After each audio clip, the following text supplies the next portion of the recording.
Eminent Chancellor, Madam President, members of the Senate and the Board of Governors, fellow faculty, honored guests, graduating students.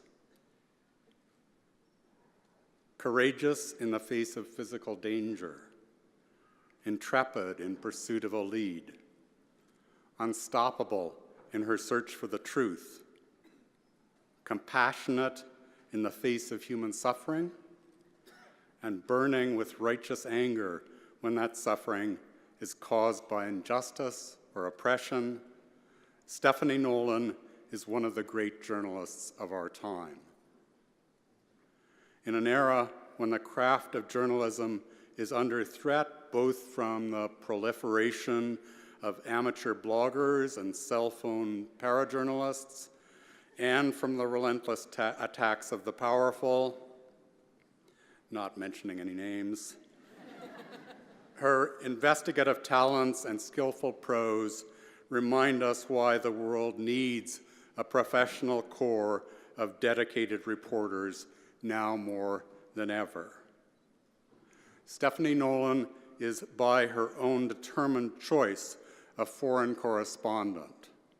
That is, by definition, someone who goes where she is barely welcome to break stories that no one local wants in the news. She has faced cultural and linguistic difficulties, travel problems that needed her motorbike on a dirt road to solve, oppressive regimes, insurgencies, and wars. She has reported from more than 80 countries, including Afghanistan, Iran, Iraq, Pakistan, India, and the dangerous countries of East Africa, including the Democratic Republic of the Congo and Sudan. She speaks 7 languages, including Arabic and Hindi. She is particularly famous for her sustained reporting on the HIV/AIDS crisis in Africa, which brought the attention of the world to that story and ultimately resulted in drawing the efforts of governments and NGOs. Her profoundly skeptical stories about the financial miracle of modern India revealed the ways in which and the reasons why rural villagers were almost completely untouched by what was called India shining. Her eye has often focused on the oppressed, including women, and many times she has talked to local women to get a story that male journalists just could not access because in so many areas of the world, a woman cannot speak to a man outside her family. Stephanie Nolen is the recipient of 7 National Newspaper Awards, the Oscars of Canadian journalism, 2 National Magazine Award gold medals, and 5 Amnesty International Media Awards. She is the author of 3 books, including 28 Stories of AIDS in Africa, which won the PEN Courage Prize. She is currently Bureau Chief for the Globe and Mail in Latin America. On behalf of the Senate and the university, I invite you to invest Stephanie Nolen with the degree Doctor of Laws, honoris causa.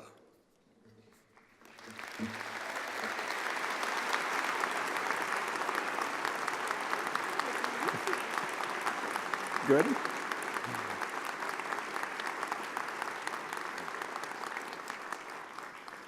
I admit you, Stephanie Nolen, to the degree Doctor of Laws, honoris causa, and grant you all the rights and privileges, powers and responsibilities pertaining to this degree. Congratulations.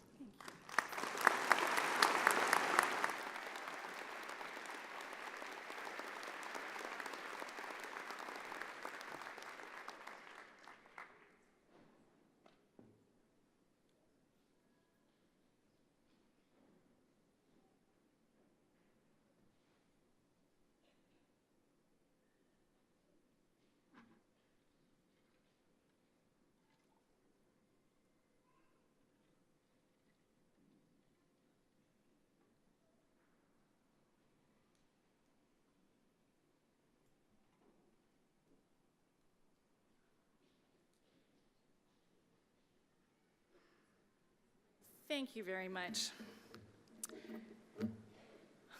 Look at all of you. You look so shiny. This is a tremendous honor, and I'm very grateful. Chancellor Thirst, President Cannon, members of the faculty and staff, members of the Treaty 7 First Nation and Métis Group 3, whose land we're gathered on today, and all of you supporting family members, and particularly members of the class of 2018. I have to tell you, it's a little bit daunting to be asked to speak to you today. I've had the pleasure of speaking at convocations like this a couple of times over the last 10 years, and every time it gets a little more difficult because when I sit down to write some notes for a speech like this, the world seems to have become more uncertain and more unkind and more unjust since the last time I did it.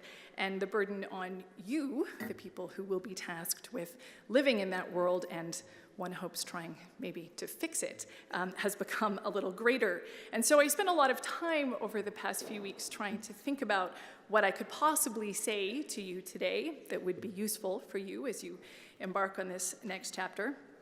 And I'd like to tell you a story to start with, which of course is what I do. A couple of months ago, I had tea with a man who's arguably guilty of crimes against humanity. And he was very nice. He was the nicest of the several war criminals that I've had the privilege of spending time with. Made me tea, and we had a big chat. I was in the Amazon. I was in the Brazilian Amazon, and when I say that, you probably picture many layers of green and trees and parrots, and yeah, this was not that. This was a town called Novo Progresso, which is a boom town on the frontier in the Brazilian Amazon. It's a center for logging and mining and cattle ranching and soybean farming. It's an economic center for the 30 million people who live within the Amazon rainforest in Brazil. And I was in Novo Progresso because I was trying to write about deforestation. Brazil lost an area of forest of the Amazon the size of Prince Edward Island last year. And that arguably is important for Brazil and really important for the rest of us if we're going to survive on this planet. The Brazilian Amazon holds 150 billion tons of stored carbon. And in Novo Progresso, the man who made me tea was the deputy mayor of the town. His name is Gelson Gil.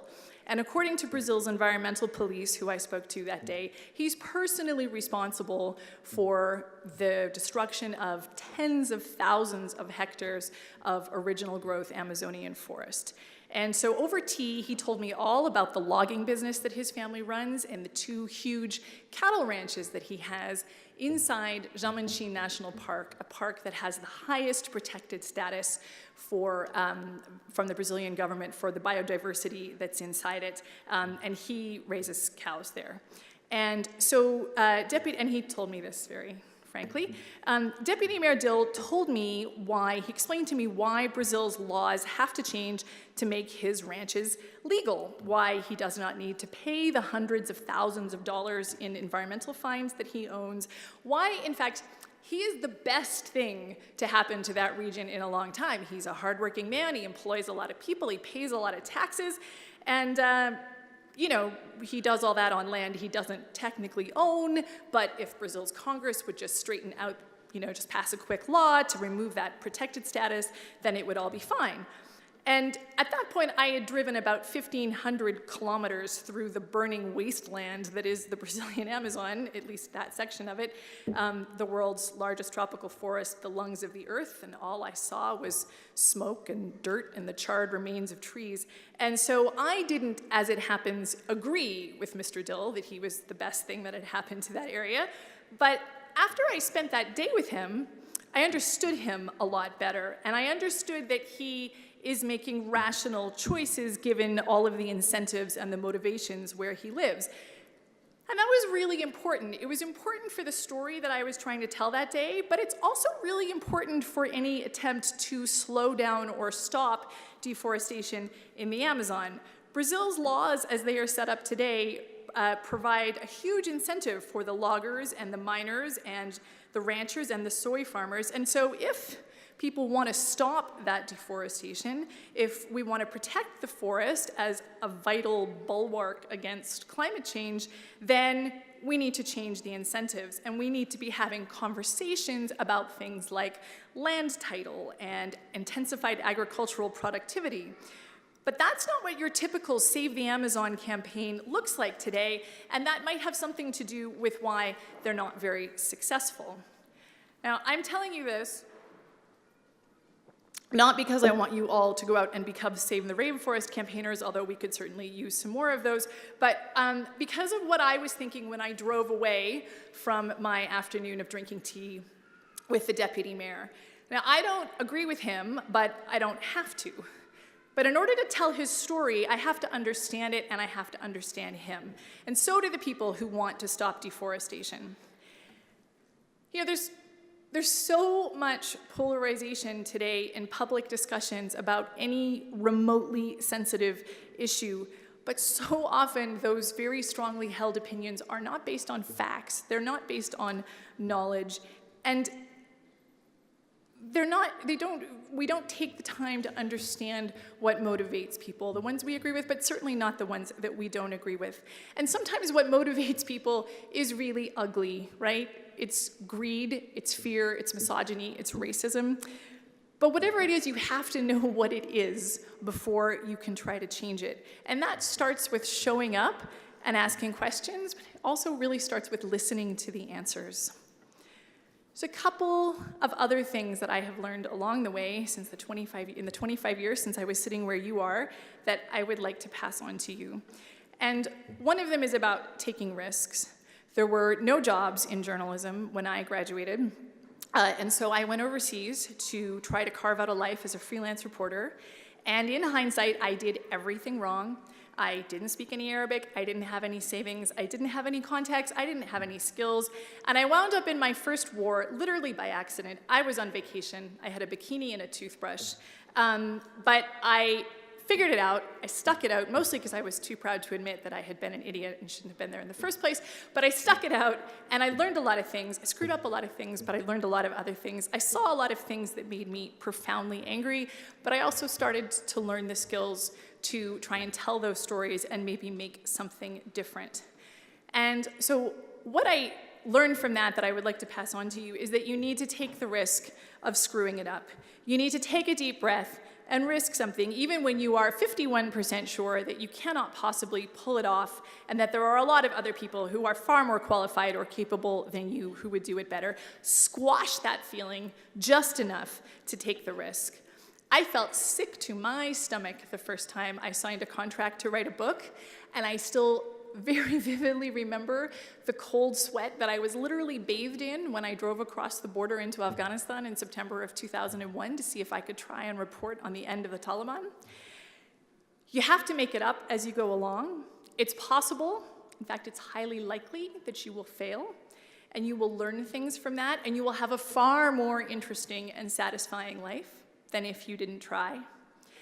17 years ago, as part of a book that I was writing about the first women in the space race, the first women who were trying to be astronauts, I had to read a lot about women in aviation. That's where they came from. And I read excerpts from Amelia Earhart's diary. And the excerpt was from the night before she made her first attempt at flying solo, the first woman to fly across the Atlantic Ocean. And she didn't know if she would have enough fuel on the plane. She didn't know if the plane could make it. She didn't know if she could do it. And she'd have no way of being in contact with anyone the whole time, from the time she took off until she landed or didn't. And what she wrote, which are words that I have repeated to myself periodically since then, was that courage is the price that life demands for granting peace. Give yourself the space to make mistakes. Force yourself to do the scary thing. You may not find security, but you will find adventure and satisfaction, and there is some level of peace in that. As you set out on that adventure, I have one request of you, if I can be so presumptuous. A tiny fraction of the people with whom we share this planet will have the opportunity for something like the education that you are celebrating today. It's a wonderful accident of birth that you and I are here. And I can tell you that there are people in every corner of this planet, I have met them, who want what you have today. And they want it not in the abstract, but very specifically this, the chance to learn in a beautiful, comfortable, safe place. The chance to do nothing except think and question and dream in an institution where a diversity of ideas is welcomed and protected. Many, many people want this, and they will not have this opportunity that you have just had, not ever. So please keep them in some little corner of your mind, whatever else it is that you do. Whether it's here in Calgary or other parts of the world, think always about how you can widen that space for others to help lift others to this wonderful place that you managed to reach. Spread your own great good fortune, and whenever you find yourself at a table or a podium where you can share your ideas, when you find yourself with an opportunity to lead, look around and ask if anyone else is missing. Ask yourself who isn't at the table. Ask whose voice you're not hearing or that isn't being heard very often. Ask what you can do to get them there with you. My heartfelt thanks to the University of Calgary for this enormous honor today, and to the graduates and the parents and the teachers and the staff who got you where you are today. You have my very sincere congratulations, and I look forward so much to seeing what you do. Thank you.